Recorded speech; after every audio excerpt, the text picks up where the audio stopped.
só uma encenação. Graças a Deus foi só um ensaio.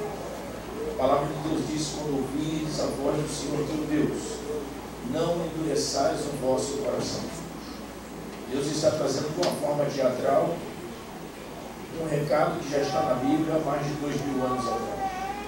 Já está escrito que ele voltará.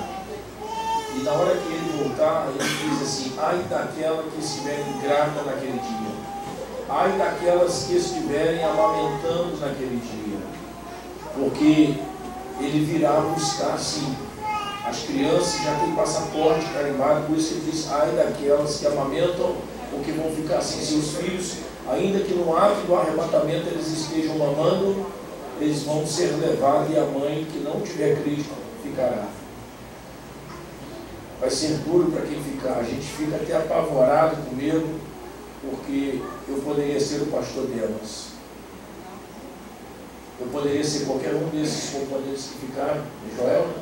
Eu poderia ser o Joel, de estar na casa de Deus sem nenhum compromisso com a verdade. Então eu quero te fazer um convite hoje aqui, porque ainda está dando tempo. Pode ser que Jesus volte hoje. Aqui foi falado de um horário meia-noite, ainda são 10h30. Ainda dá tempo, você ainda tem 1h30 de tempo de se arrepender. Pode ser que ele